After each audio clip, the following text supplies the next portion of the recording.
Hi guys, my name is Elle and welcome to my channel, Elle's a Name.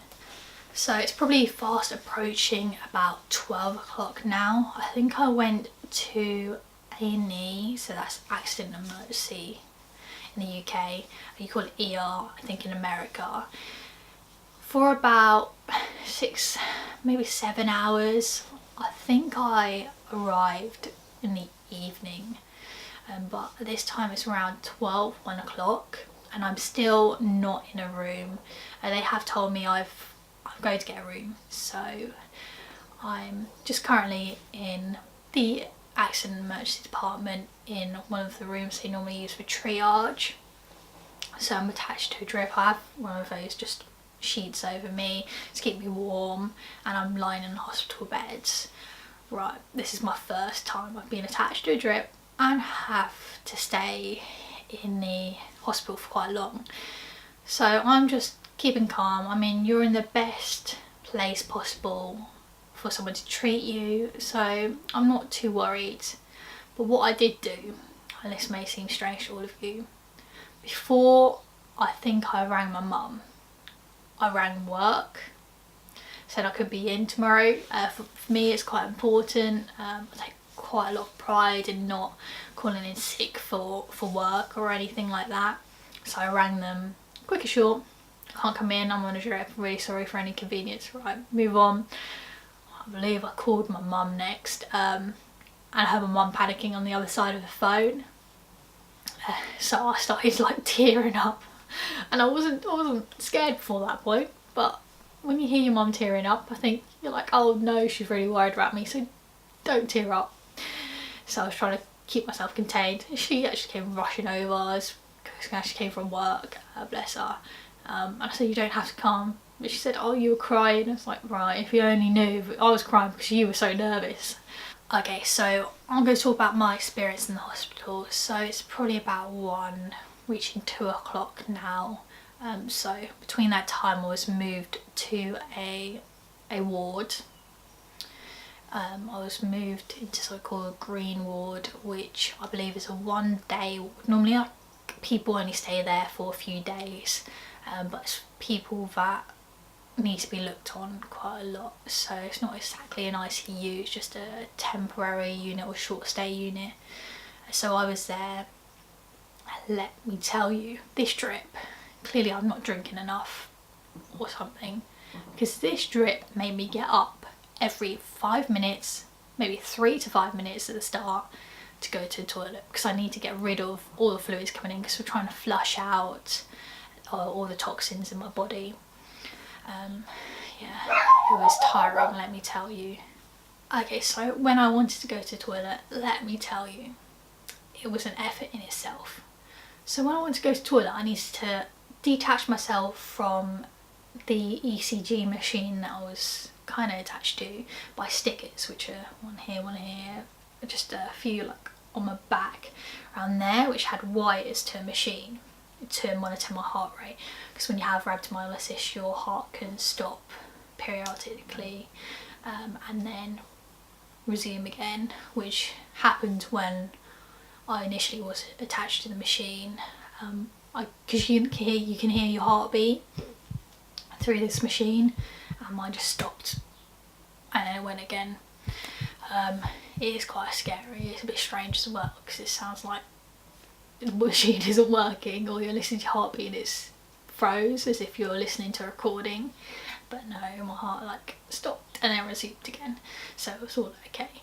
So I detached myself from this machine, and then I need to detach myself from the machine that is charging my drip, because your drip is attached to a machine that monitors how fast or slow the drip is coming out, so going through your veins. And then I used to go to it. Then I would have to reattach myself again, so it was tiring. After lunchtime I'm told that I will be moving to another ward because I'll be staying longer than a day, so I'm pushed up to the ward by a porter, because I clearly can't walk properly at the moment and I should be resting. So I'm pushed up to the ward, which is F10 rheumatology, I believe it's F10 anyway, and I'm pushed up there and I'm looking around just to see who I will be sharing a ward with. Anyone my age, someone that I could probably talk to. No, I'll tell you. Let me let you in on a little secret. Everyone, literally everyone, was probably about 20, 40 years older than me. Let me tell you, the oldest person was around, I think, 90, maybe 80. So I was the youngest person across that ward, and everyone noticed. Everyone is all old in this room. Like, any youngsters anywhere? Seriously. So as I was being pushed through, I heard one of the nurses say, "Oh, we've got a young one." I'm like, thanks. So I'm lying down in my bed. I'm in like the corner, so there's a window, I believe, to my left. So all the windows to my left, and I'm in the corner, which I found okay. I am the furthest away from the toilet, so where do you need to go? Which is still every 5 minutes by this point. I do have to take a trip over there and exercise my legs. But I prefer to be in the corner and not have two people next to me. You know what I mean? Yeah. Okay. So I'm gonna jump back a little bit because I've done this a bit mumbly jumbly all over the place as I remember things. So what I'm going to talk about is basically what happens day to day in the hospital when I had rhabdomyolysis. So what would happen is in the morning is breakfast. Before that they do, I believe it's a blood pressure check, maybe in the wrong order, but a blood pressure check first.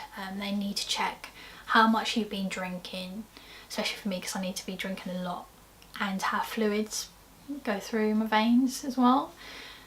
And then they also do blood pressure checks throughout the day, and they're always checking whether you've been to the toilet. For me, they have to check my excretion of fluids. So I have this pan, okay, you put on top of the toilet and you have to go in that, and then they have to weigh it, and I feel so sorry for those people. So for the healthcare assistants, because I wouldn't want anyone to do that job of having to weigh my urine that's not the greatest colour at this present stage in time. So back then it was not great. Yeah. So they have to lift it up and weigh it. So imagine I'm going every 5 minutes. I'm building up bedpans in there. If someone doesn't take it quickly, it's going to build up over there. I'm just scanning them across, and I felt so sorry for them because I'd rather do it. If I was qualified, I'll go weigh my own wee in a pan. When I mean pan, it looks like a sick bowl you get in school, but it's, yeah, it's basically a sick pan. It looks like a sick pan instead of round. I think the sick pans are round. They're like circular, oval shapes. That's what I'm looking for. And you have to use one of those. So I did that for 12 days, and that was quite tedious. Tedious is the word I'm looking for, because you have to always get one, and sometimes there are not any available that are ready for you to use, that is. So you have to ask someone, and it is a busy hospital, so healthcare assistants are scattered everywhere, and it's hard to find people. Don't blame them because they're doing their job and they have loads of patients to help.